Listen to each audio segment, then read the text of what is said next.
If you want to block someone on Draftkings from joining your contests and you don't know how, then you're in the right place. I'm going to tell you. Trent here from How to Haven, and I'm here to help.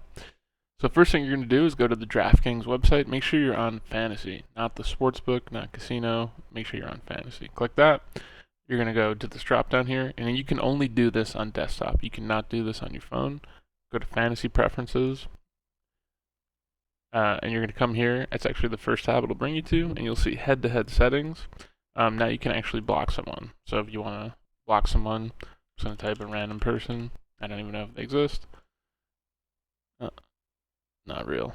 So anyways, you could add someone like that. If you want to unblock them, you just hit that, click unblock.